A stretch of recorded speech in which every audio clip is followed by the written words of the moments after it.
Les va a parecer extraño, pero durante varios domingos vamos a estar leyendo el mismo texto, porque estaremos aprendiendo varios asuntos sobre el texto. Entonces, los invito a Lucas capítulo 11, versículos del 1 al 4.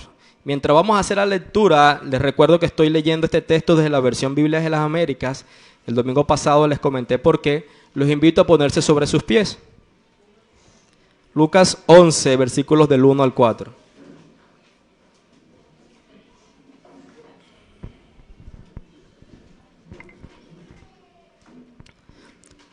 Recuerden cómo lo hacemos. El pastor lee del 1 al 3 y de manera unánime leemos el versículo 4. Vamos entonces a leer la palabra de Dios. Leo para ustedes. Aconteció que estando Jesús orando en cierto lugar, cuando terminó le dijo uno de sus discípulos: Señor, enséñanos a orar, así como Juan enseñó también a sus discípulos. Y él les dijo: cuando oren, digan: Padre, santificado sea tu nombre, venga tu reino, danos hoy el pan nuestro de cada día. Leamos juntos.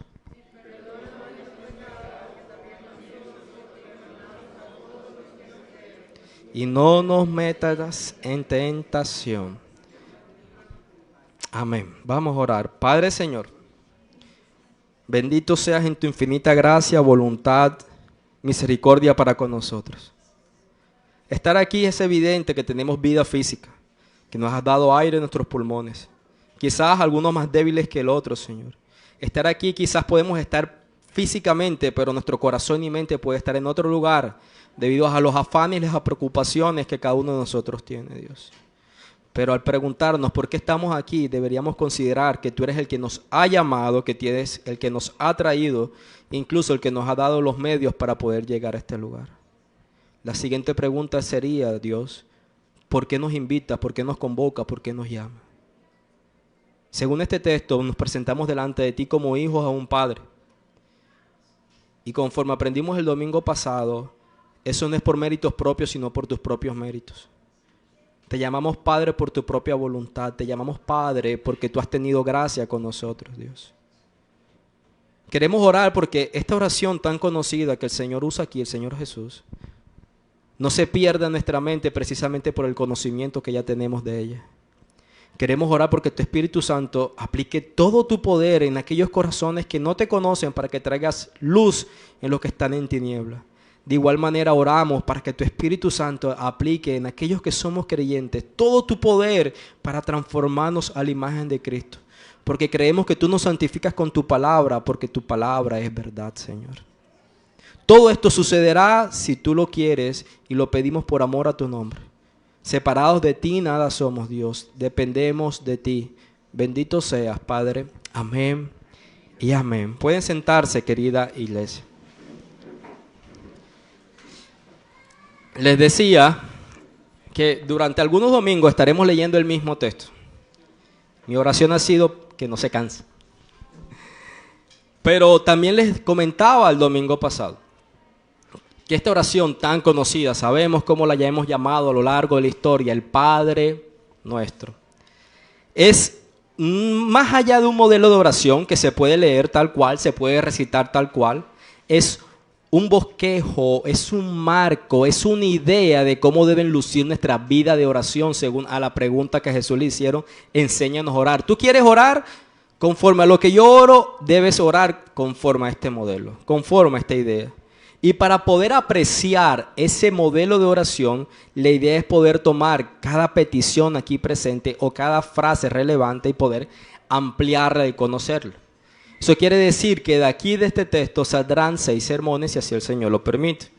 Dimos uno la vez pasada con la primera palabra. ¿Cuándo fue? Padre. Padre. El de hoy, el título de este sermón hace referencia a la primera petición: santificado sea tu nombre. El tercer sermón sería: venga tu reino. El cuarto sería: danos hoy el pan nuestro de cada día. El quinto: perdona nuestros pecados, también como nosotros perdonamos a los que nos deben. Y el sexto sería: no nos metas en tentación, líbranos del mal. Eso es lo que estaremos compartiendo domingo a domingo. Una de las cosas más rápidas que sucedió en mi corazón cuando llegué al conocimiento del Señor, cuando Él obró en vida espiritual en mi vida, fue empezar a apreciar la predicación de su palabra. Independientemente que después me di cuenta que no era expuesto con fidelidad a la palabra del Señor, en mí había un deseo de poder conocerle más.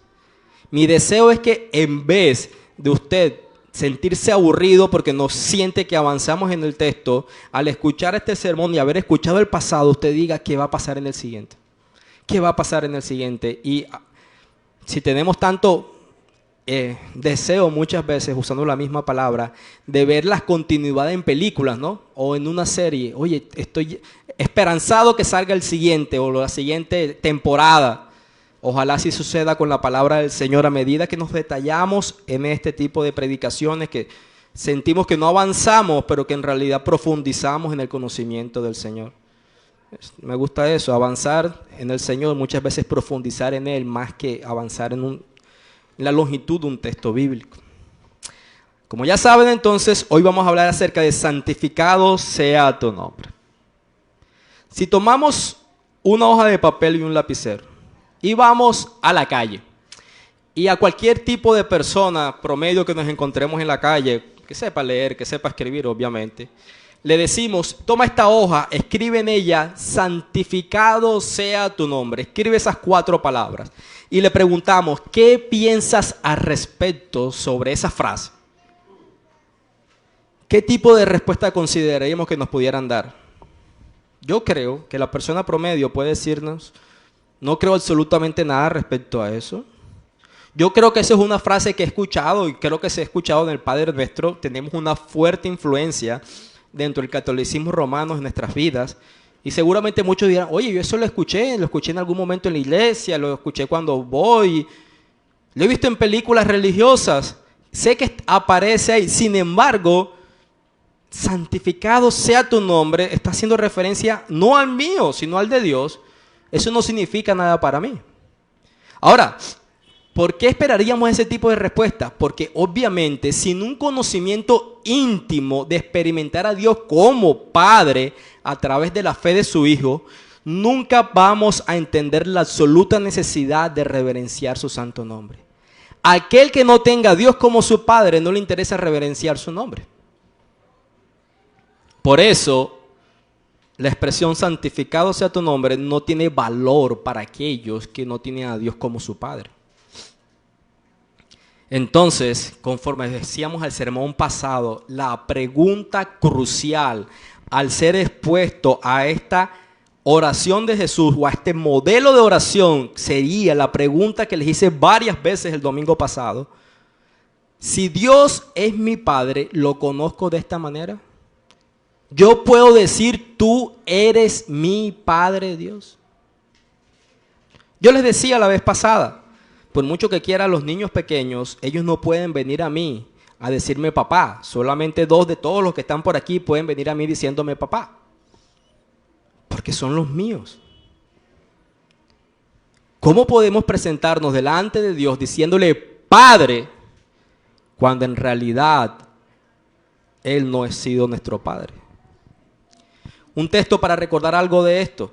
No quiero repetir el sermón pasado, pero esto es fundamental para poder comprender el resto de la petición de la oración.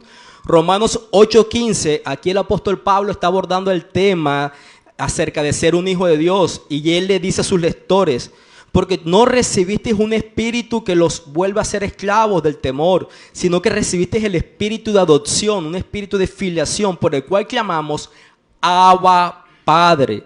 El Espíritu mismo, es decir, el Espíritu Santo, da testimonio a nuestro propio espíritu de que somos hijos de Dios.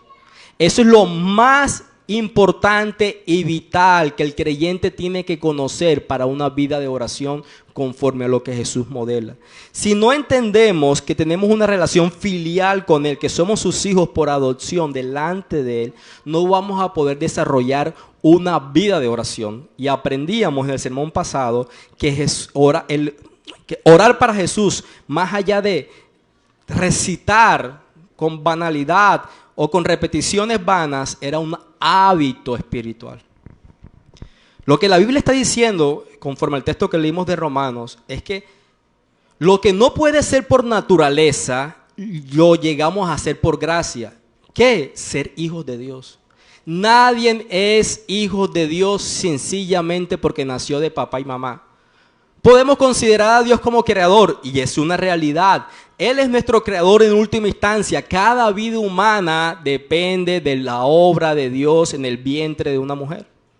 La concepción es el fruto soberano de Dios en la unión marital de un hombre con una mujer.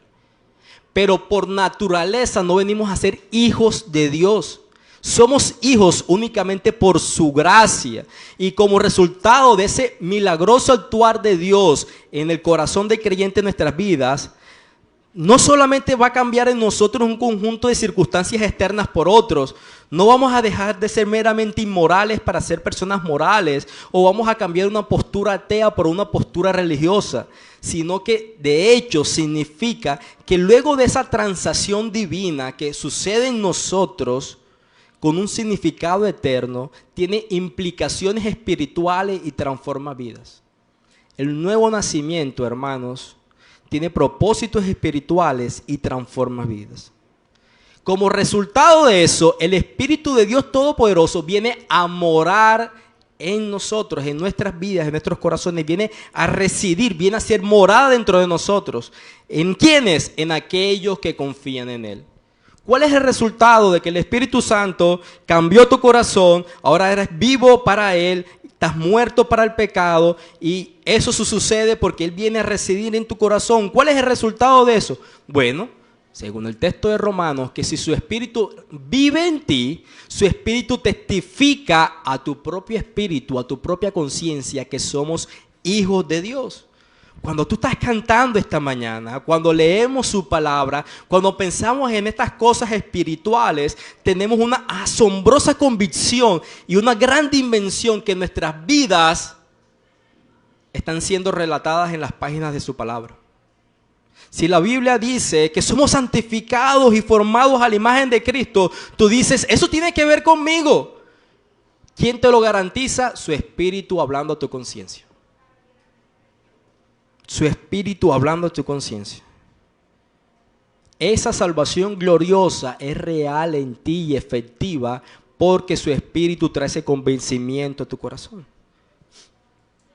Si eso no sucede, hermanos, tendríamos que cuestionarnos, ¿su Espíritu mora en nosotros? Ahora, recordemos la manera en que la Biblia llama que somos hijos de Dios es que somos hijos por adopción. Él nos ha adoptado dentro de su familia. Si somos sus hijos, el gran deber de cualquier hijo con sus padres, ¿cuál es? Honrar a sus padres. Todo hijo tiene el deber de honrar a sus padres. Incluso Dios, como Padre espiritual, aboga sobre esta gran cuestión. Malaquías 1:6 dice, si yo soy padre, ¿dónde está mi honor? ¿Dónde está mi honra? Así que si tú aceptas la introducción de esta oración al decir Padre o Padre nuestro, entonces la siguiente petición debe ser santificado sea tu nombre. Porque si nos reconocemos a nosotros mismos en ese tipo de relación, tú eres mi padre, yo soy tu hijo, entonces debemos hacer que nuestro principal deseo y preocupación sea que Dios sea glorificado por nosotros mismos y por los demás. La manera en que honramos a nuestro Padre espiritual es dándole el primer lugar a Él, antes que a nosotros. Y eso se va a evidenciar en la manera en la que oramos, como Jesús nos está modelando aquí. No cualquier tipo de honor le va a servir a nuestro Padre celestial. Muchos de los padres terrenales nos conformamos con que el hijo haga caso y ya. Muchos de nosotros nos conformamos con que se coma la comida que le estoy intentando dar. Muchos de nosotros nos conformamos con que venga a la iglesia meramente. Muchos nos conformamos con que solamente no sea un mal ciudadano. Pero la honra que Dios demanda sobre sus hijos no es cualquier tipo de honor. Él no es como un padre ordinario, sino que Él, como una majestad infinita y eterna, debemos considerarlo de esa manera, porque si vamos a preferir algo más a su interés o a su gloria, o a igualarlo a Él con alguna cosa, eso va a ser un ídolo y vamos a renunciar a Él como Padre. Cuando lo igualamos a Él con alguna petición personal, lo hacemos a Él un ídolo. Y renunciamos a Él como un Padre. ¿Qué quiero decir con eso? Sencillamente, hermanos, que nuestras oraciones no lucen con la prioridad de que Él sea santificado, porque sencillamente no experimentamos lo que significa la honra de que Él sea nuestro Padre Celestial. Por eso Jesús, luego de llamarlo Padre, pide: santificado sea tu nombre. Si tú te identificaste con Él como tu hijo el domingo pasado, entonces, y solo entonces, podrás decir: mi mayor devoción, mi mayor deseo es que tú seas honrado porque tú eres mi Padre. ¿Cómo deseo que podamos recordar esta enseñanza al irnos de aquí? Con 2 puntos sencillos. Primero, ¿a qué se refiere su nombre? Porque dice: santificado sea tu nombre. ¿A qué se refiere esa expresión, tu nombre o su nombre? Y segundo, ¿a qué se refiere que sea santificado? Eso es lo que vamos a ver brevemente esta mañana. Entonces, su nombre. ¿Qué significa el nombre de Dios? ¿Qué significa el nombre de Dios? Bueno, significa todo lo que Él es. El nombre representa el carácter de la persona. No es solamente una referencia a una nomenclatura, un título que identifica a la persona. Eso tiene sentido aún para nosotros en el día de hoy. ¿Qué quiero decir con eso? Lo siguiente: cuando alguien habla mal de una persona,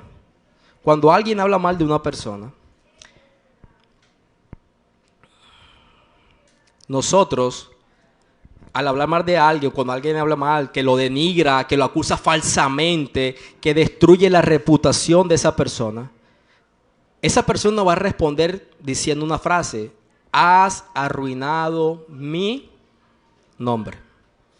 Hay una relación entre lo que el nombre es y el carácter de la persona. Y no me refiero al significado del nombre, es decir, a la palabra. Un ejemplo: hace poco me enteraba de que Paula significa pequeña casa de Dios. No hago referencia a eso, sino que usamos la expresión has arruinado mi nombre al decir has arruinado mi integridad, todo el carácter de mi ser. Incluso entendemos tanto eso que cuando el nombre es denigrado podemos demandar en los tribunales legales que tenemos, porque estos tribunales nos permiten presentar demandas contra las personas por difamación de carácter. Ustedes saben eso, ¿no? No podemos destruir simplemente el nombre de alguien. Eso trae una serie de implicaciones. Porque si tú hablas ciertas cosas de una persona delante de otro grupo de personas, ese grupo de personas va a tener actitudes hacia la persona de la que se está hablando. Por eso la difamación es un delito. Si tú empiezas a hablar y decir por un rumor, por envidia, por lo que sea, mira que esa persona es ladrona, adúltera, cualquier tipo de expresión, las personas que están escuchando eso obviamente van a refrenarse en su actitud al compartir con ellos. Por eso la difamación es un delito. Por eso guardar el buen nombre de la persona es una responsabilidad. El nombre de una persona debe ser protegido. No es que el nombre Jonathan, Andrés, Daniela, Julia deba protegerse. Es que todo lo que la persona está detrás de ese nombre debe ser honrado, respetado. Así que cuando decimos Dios, estamos hablando de todo lo que Él es, el carácter personal de Dios. El nombre de Dios representa su naturaleza, sus atributos, su carácter, su personalidad. Sin embargo, es algo paradójico, porque no existe un solo nombre que pueda expresar perfectamente quién y qué es Dios. No hay un nombre que pueda designar, evidenciar todo lo que Dios es. Hay una historia muy conocida que les queda como tarea profundizarle en sus casas, Jueces 13. Ahí hay un registro del nacimiento de Sansón. Todos conocemos a Sansón, alguien que tenía una larga cabellera y al final quedó sin la cabellera. Historia de algunos hermanos mayores también al día de hoy. Y en esa historia hay un encuentro entre Manoa y el ángel del Señor. Jueces 13 es lo que conocemos como una teofanía. ¿Qué es eso? Es una revelación preencarnada de Dios, es decir, una revelación de Dios antes de Cristo. Sabemos que Cristo Jesús es la revelación de Dios encarnado. Pero antes que Cristo viniera, tuvimos evidencias de Dios sin que fuera Cristo, sin que fuera Jesús. Cristo preencarnado es conocido teológicamente en eso. El hecho es que en esa historia de Jueces 13, luego de escuchar acerca del hijo que se le iba a dar, Manoa, que es el padre de Sansón, le dice el ángel del Señor: ¿cuál es tu nombre para que cuando se cumpla eso que tú estás diciendo podamos honrarte? ¿Y cuál es la respuesta que el ángel le da a Manoa? ¿Por qué preguntas mi nombre? Porque mi nombre está más allá de la comprensión. Mi nombre es incomprensible. En pocas palabras, en última instancia, ningún nombre puede transmitir la totalidad de Dios. Pudiéramos decir, hermanos, que en cierto sentido la Biblia es un telescopio y no un microscopio en referencia a la revelación de Dios. ¿Qué quiero decir con eso? ¿Cuál es la referencia a que sea un telescopio y no un microscopio? Sabemos que ambos objetos funcionan aumentando una imagen, ¿no? Un microscopio es una serie de lentes que toma algo pequeño y lo engrandece para poderlo conocer. Un telescopio también tiene una serie de lentes, pero que toma algo inmensamente grande, valga la redundancia, y lo lleva a una imagen que pueda ser conocida. En ese caso, pienso que la Biblia funciona más como un telescopio que un microscopio, porque la Biblia es la revelación de Dios, y Dios no es algo pequeño que viene a ser conocido en nosotros. Dios es trascendente, inmensamente diferente a nosotros, y la Biblia muestra detalles de la gran profundidad que Dios es. En relación al conocer el nombre de Dios, el Señor Jesús, Juan 17:6, esa oración que conocemos como sumo sacerdotal, Jesús oró en Juan 17:6. He manifestado tu nombre a los hombres que me diste del mundo. He manifestado tu nombre a los hombres que me diste. ¿Qué quiere decir eso? ¿Yo les dije cómo te llamabas? ¿A eso hace referencia Jesús? Por supuesto que no. No, Él le reveló quién eres. ¿Quién eres tú, Dios? ¿Cómo? ¿Cómo lo hizo? Jesús dijo: si tú me has visto a mí, has visto al Padre. Jesús le mostró quién era Dios, su verdadera naturaleza, su verdadera persona, porque Él mismo es la gloria de Dios encarnado. Él es lleno de gracia y de verdad. Cuando la Biblia hace referencia entonces a nombre, no es un mero título, más bien es la totalidad, es la persona entera. Considerar el nombre de Dios no es considerar meramente un rótulo, sino todo su carácter y toda su persona. Los nombres que la Biblia nos deja ver en referencia a Dios identifican el rango de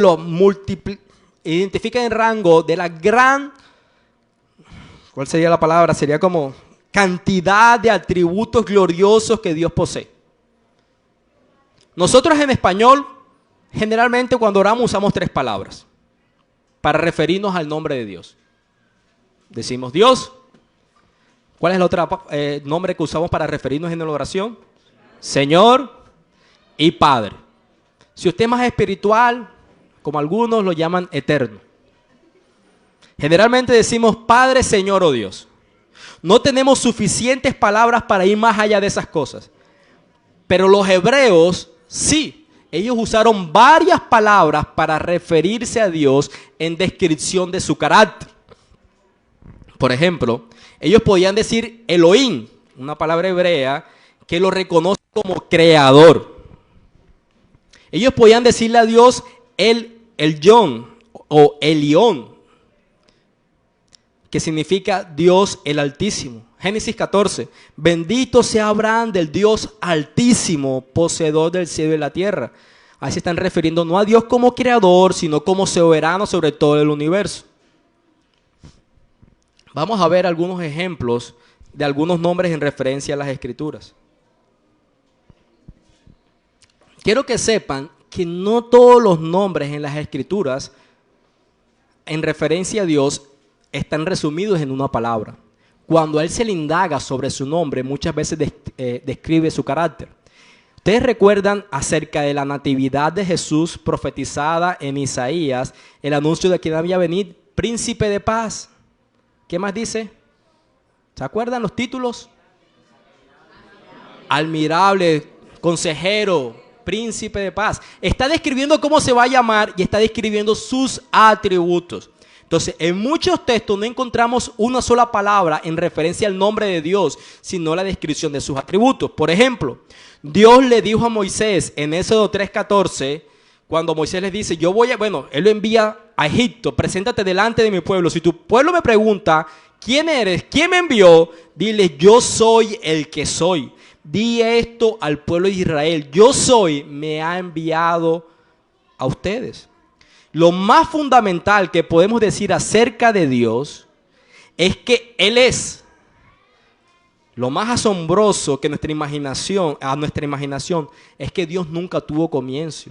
Él simplemente es desde la eternidad.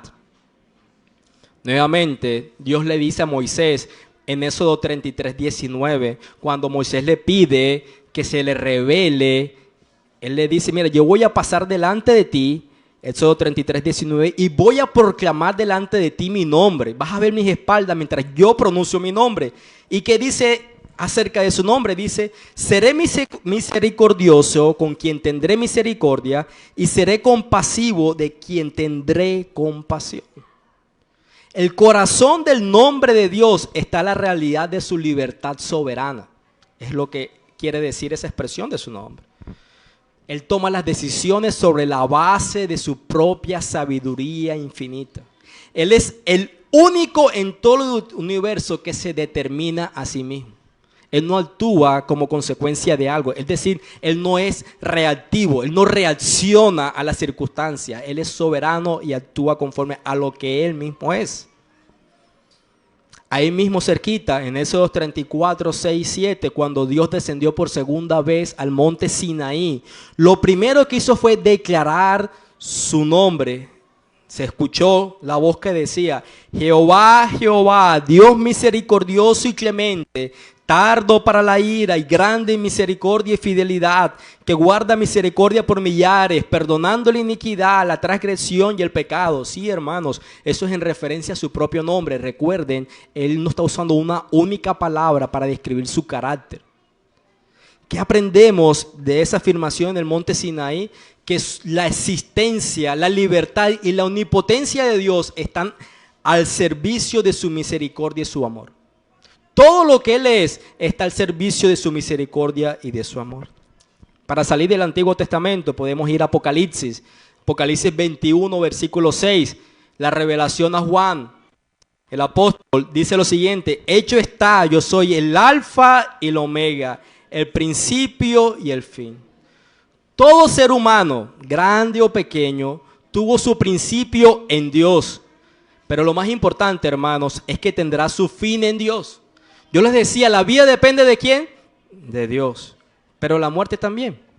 ¿Quién puede determinar su día de nacer? Solamente Dios. ¿Quién puede determinar su día de morir? Solamente Dios. A eso hace referencia, que Él es el principio y el fin. Dios es el omega de todos, así como es el alfa. Todos lo vamos a encontrar como una fuente de vida o como un lago de fuego. Él está al principio de nuestra vida y está al final de nuestra vida. Uno más y el último, de los muchos que hay. Esto es como un iceberg. ¿Sabe cómo funciona el iceberg? Bueno, ¿sabe cómo existe un iceberg? Que vemos la parte de arriba, pero la gran profundidad se encuentra abajo. Es una pequeña muestra de la majestad de Dios. Isaías 57:15, Él dice, yo soy el alto y sublime, cuyo nombre es santo. Dios se define a sí mismo como santo. Él es santo. Quiere decir que está por encima y separado de todo lo que es común y ordinario, porque Él tiene un valor extraordinario. Él es trascendente. Él no es como ninguna criatura. Él no es como ninguno de nosotros. Él es totalmente distinto, de un valor intrínseco superior al de cualquier humano. Si cogemos toda la raza humana y lo ponemos en una balanza y del otro lado tenemos a Dios, el peso de Dios es superior a todo lo creado por su valor, por su santidad. ¿Saben cuál es la maravilla del Evangelio? Es que en Cristo Dios acercó a nosotros a pesar de su trascendencia. Él es infinitamente santo, que no pudiera tener comunión con nosotros por quienes somos nosotros. Y en el Evangelio se nos revela que ese Dios santo vino a caminar, a comer, a hablar con pecadores en la persona de Cristo. Y aquí un punto aplicativo para nosotros, en referencia a lo que la Biblia enseña acerca del nombre de Dios. Escuchen este salmo y saquen su propia aplicación. Salmo 9:10. En ti pondrán su confianza los que conocen tu nombre. Porque tú, oh Señor, no abandonas a los que te buscan. Decíamos al inicio, ¿no? Bendito todo aquel que confía en el Señor. ¿Qué relevancia tiene conocer el nombre de Dios? Y ya sabe usted que cuando hablamos del nombre de Dios, he sido insistente en este punto, pero yo espero que usted se salga diciendo dos cosas. El pastor es muy insistente y aprendió en qué estoy insistiendo. ¿Qué dice la Biblia acerca del nombre de Dios? Que es su carácter, su persona, todo lo que Él es. Y el Salmo dice, en ti pondrán su confianza los que conocen tu nombre. Usted no puede confiar en una persona en la que no conoce. Tiene relevancia entonces saber lo que la Biblia describe acerca del nombre de Dios. Conocer estos pequeños puntos, como le dije, como un iceberg, nos lleva a profundizar nuestra confianza en Dios. Somos muy débiles en la fe porque somos débiles en el conocimiento del nombre de Dios.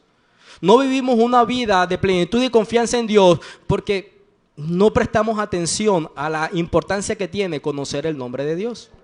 Deberíamos entonces, ¿qué hacer?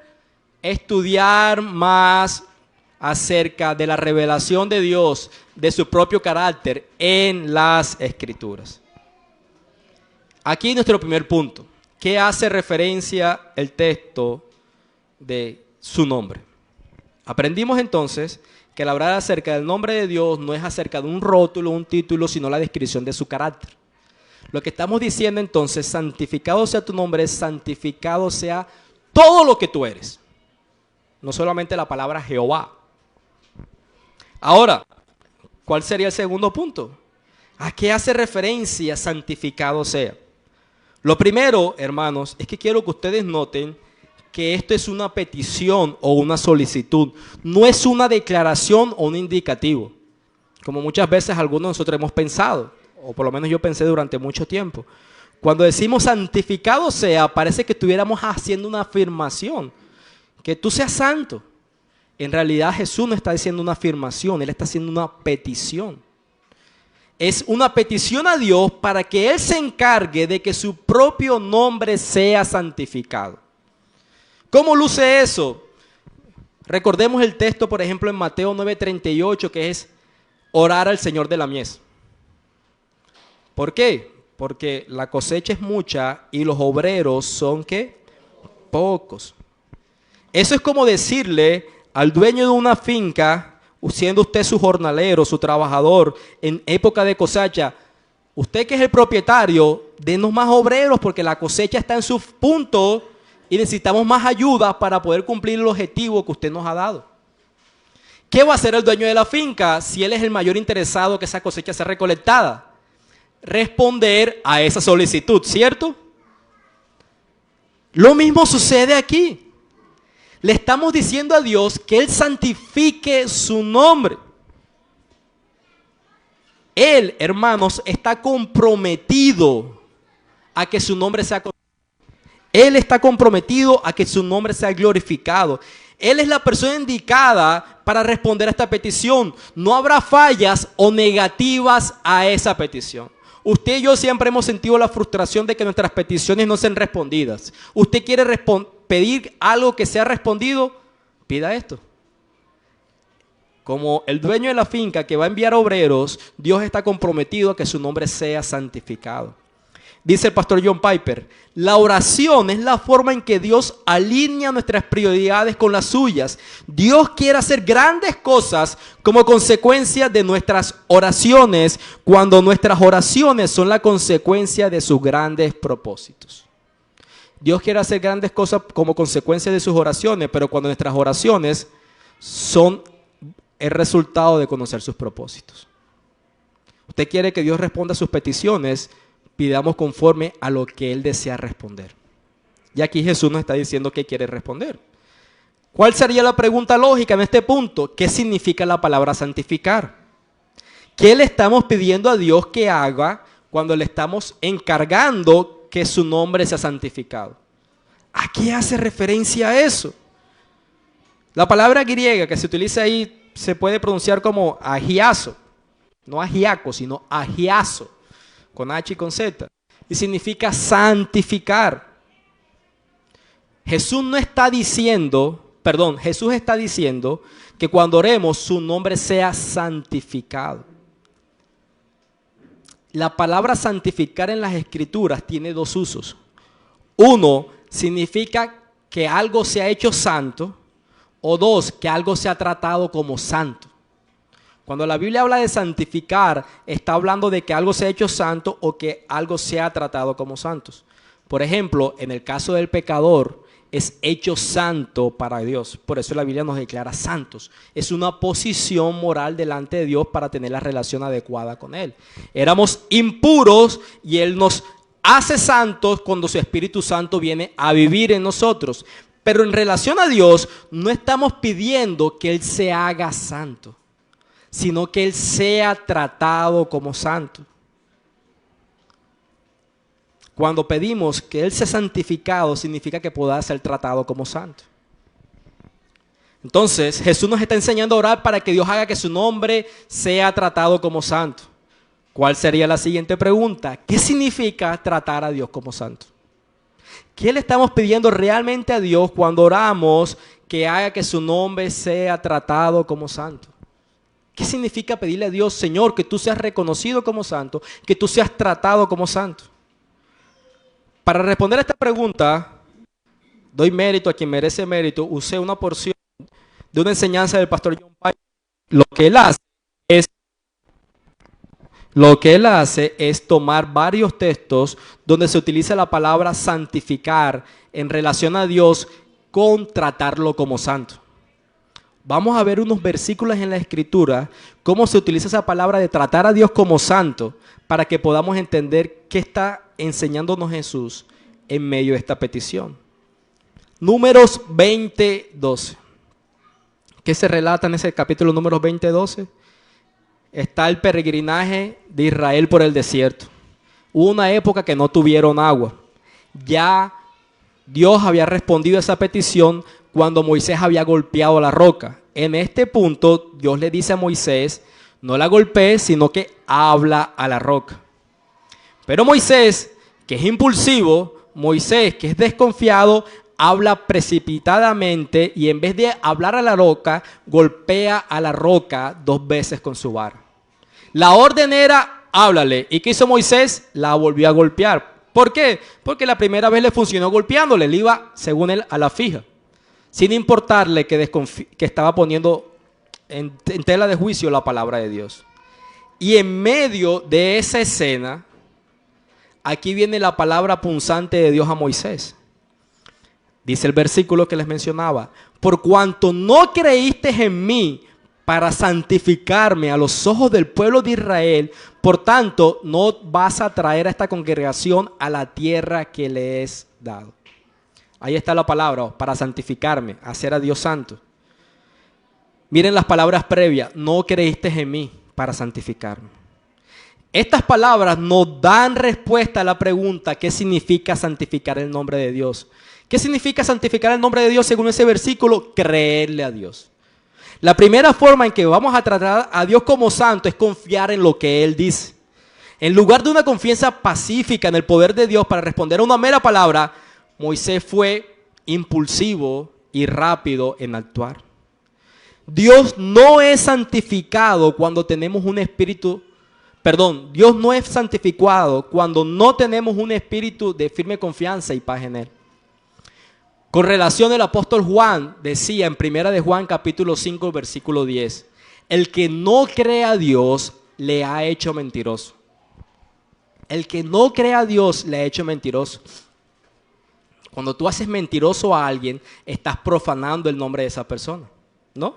Cuando tú estás diciendo que alguien es mentiroso, estás sucediendo la difamación que decíamos al inicio. Y cuando tú no estás creyendo a Dios, estás difamando el nombre de Dios. No creerle a Dios es no santificar su nombre. Entonces, lo primero que queremos decir es que cuando oramos que Dios haga que su nombre sea santo, oramos para que la gente le crea a Dios. Santificado sea tu nombre significa confiable sea tu palabra, confiable sea tu ser. Otro texto bíblico para entender más esta petición. Isaías 8, versículos 12 y 13. En este punto Dios está hablando a Moisés y le advierte que no sea como el pueblo de Israel. A Isaías. Dios está hablando a Isaías y le dice a Isaías que no sea como el pueblo de Israel. Le está diciendo Dios a Isaías, no llames conspiración a todo, Isaías 8, 12 y 13. No llames conspiración a todo lo que este pueblo llama conspiración. No temas lo que ellos temen. No os amedrantéis, pero a Jehová de los ejércitos, a Él tendréis por santo. Sea Él vuestro temor, que Él sea tu furor. Nuevamente, una relación a que Dios sea el santo, o sea, santificado. ¿Cómo santificas el nombre de Dios según este texto? Lo santificas no temiendo lo que los hombres temen, sino temiendo a Dios. ¿Cómo luce eso en términos prácticos? Significa que cuando Dios ha ordenado algo, tú tomes la posición de que es peor deshonrar a Dios que deshonrar a los hombres. Muchas personas terminan llamando a lo bueno malo y a lo malo bueno. Y el nombre de Dios ahí es difamado, es decir, no es santificado. Y es lo que le está diciendo Dios a Isaías aquí. Tú no vas a temer perder tu casa, quizás tu esposa, tus hijos, tu cuenta bancaria o tu propio prestigio. En cambio, toma la perspectiva de decirle no a lo que Dios dice no. Si pierdes algo a causa de honrar a Dios, de santificar su nombre, Él te va a recompensar. No sé si esté del lado de la eternidad, pero en la relación con Él eterna eso va a suceder. Pero cuando tú te opones a la voluntad revelada de Dios, vas a tener que asumir las consecuencias eternas de eso. Entonces, cuando oramos santificado sea tu nombre, queremos decir que tu nombre sea temido mucho más que lo que tememos a los hombres. Sin importar si los hombres prefieren temerse a ellos mismos antes que a ti. Eso pedimos cuando su nombre sea santificado. Un texto más, penúltimo. Levítico 22, los versículos 31 y 32. Levítico 22, versículos 31 y 32. En ese texto escuchamos lo siguiente: guardaréis pues mis mandamientos y los haréis. Yo soy el Señor. No profanaréis mi santo nombre, sino que seréis santificado entre los hijos de Israel. Yo soy el Señor que os santifico. El texto es evidente. ¿Cómo santificamos el nombre de Dios? ¿Guardando qué? Sus mandamientos. Profanamos el nombre de Dios cuando quebrantamos sus mandamientos. Así que cuando estamos orando, Padre, sea santificado tu nombre, lo que queremos decir es, Padre, haz que tus mandamientos sean obedecidos. Santifica tu nombre, significa obedecidos sean tus mandamientos. Tenemos un profundo deseo al orar que las personas podamos obedecer lo que Él ha establecido tanto en el cielo como aquí en la tierra. El último texto para comprender un poco más de lo que significa santificar el nombre de Dios. Levítico 10:3. Le dice Moisés a Aarón: esto es lo que ha dicho el Señor. Me mostraré santo en los que están cerca de mí y delante de todo el pueblo seré glorificado. Este texto parece decir que Dios se está mostrando como santo, se está revelando como santo y su ser es glorificado en pocas palabras, está diciendo que Dios sea santo es que sea glorificado. Glorificar a Dios es santificar el nombre de Dios. Así que cuando usted y yo decimos santificado sea tu nombre, queremos decir glorificado sea tu nombre. Resumámoslos en palabras más cortas. Yo espero que ustedes puedan haber anotado los versículos y profundizarlos en su casa. Cuando decimos santificado sea tu nombre, no es una petición. Perdón, cuando decimos santificado sea tu nombre, es una petición y no una declaración. No le estamos diciendo al Señor, Señor, tu nombre es santificado. No, estamos pidiendo que su nombre sea santificado. Queremos decir que su palabra sea creída, que tengamos un temor reverente de Él, que sus mandamientos sean obedecidos y que Él sea glorificado en medio de nosotros. Santificamos el nombre de Dios entonces cuando confiamos en Él, cuando lo reverenciamos, cuando lo obedecemos, cuando lo glorificamos. Hasta aquí lo que teníamos en relación a hablar acerca de que su nombre sea santificado. La palabra de Dios habla. Tomamos textos y lo aplicamos en lo que esto significa. Podemos tener nociones extrañas de lo que significa que su nombre es santificado. Mejor manera de entender la teoría, ¿cómo? Práctica. Terminamos viendo una oración práctica de lo que significa tener a Dios como Padre y el deseo de que su nombre sea santificado. Quiero mostrarles la oración de alguien que tenía la convicción profunda de que es hijo de Dios y por lo tanto su prioridad en la oración fue que el nombre de Dios fuera honrado antes que su propio bienestar. Tengo convicción de que tú eres mi Padre y yo prefiero tu santidad, tu reconocimiento, tu honra antes que mi propio bien. Y eso lo llevó a una oración. Vamos a ir, y ahí sí los invito, por favor, a Juan capítulo 12. Juan capítulo 12.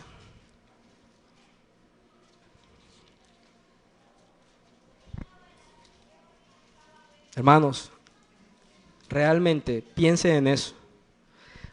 Una oración de una persona con convencimiento de que Dios es su Padre, que Él es su Hijo, y que esa oración va a evidenciar que su prioridad es la honra al nombre de Dios antes que su propio bienestar. Juan 12, versículos 27 al 31. Miren lo que dice.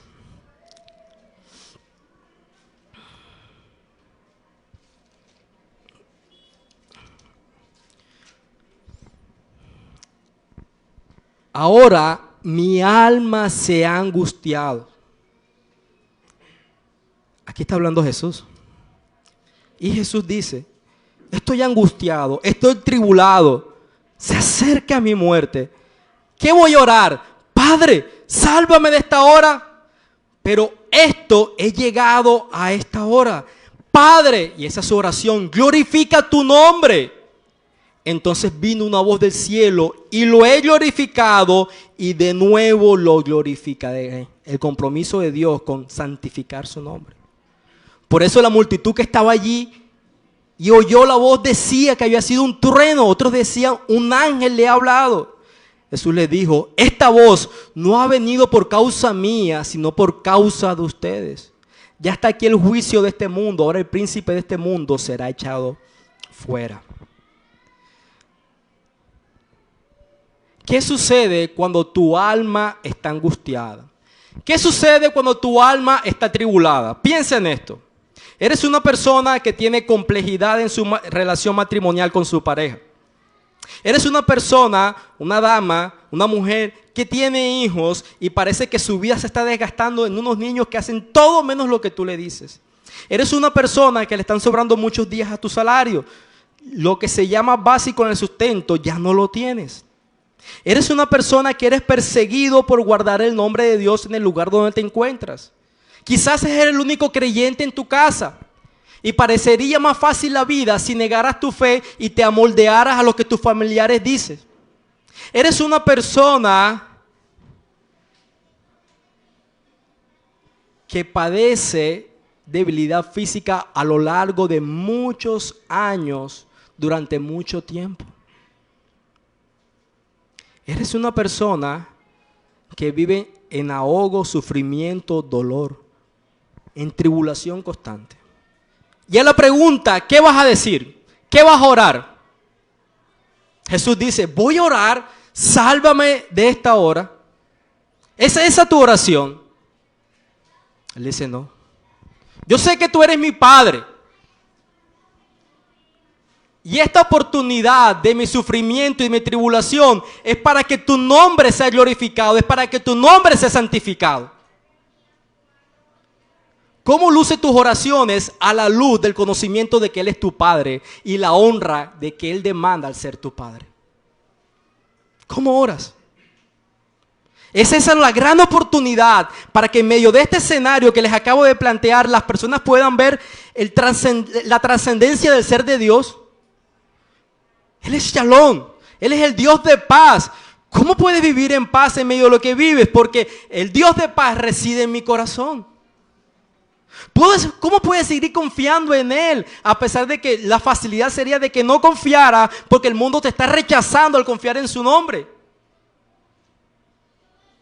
Porque vale más su nombre que mi propio bienestar.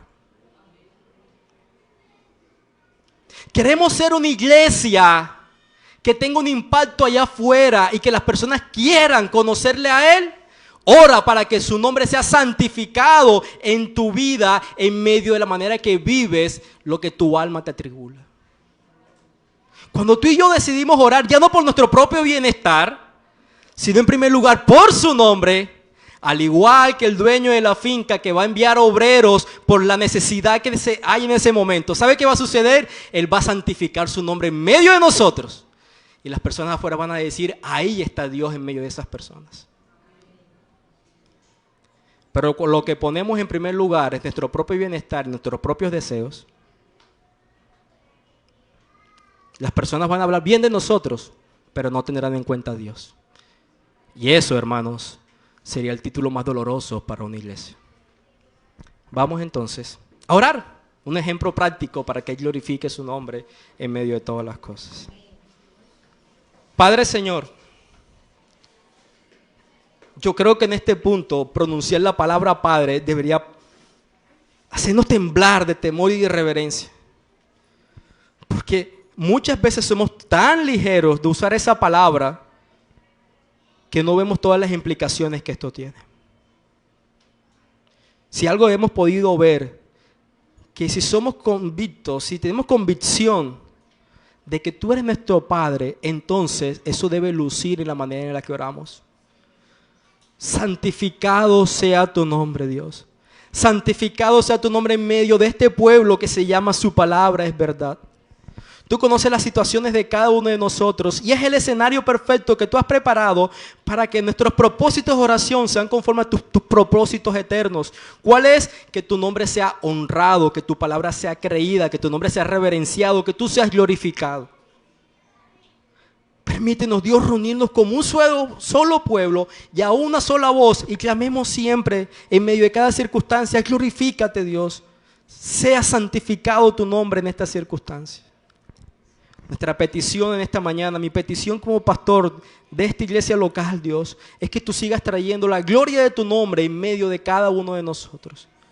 Que podamos mirar a Jesús como cuando cantábamos esa última alabanza, los ojos puestos en Cristo, para que en medio de cada circunstancia nos importe más la gloria de tu nombre que nuestro propio bienestar. Y solo entonces, Dios, tú responderás nuestras peticiones. Bendícenos, Padre, en este resto de día. Llévanos con bien a nuestros hogares. ¿Con qué objetivo? Que tú seas glorificado. Amén y amén.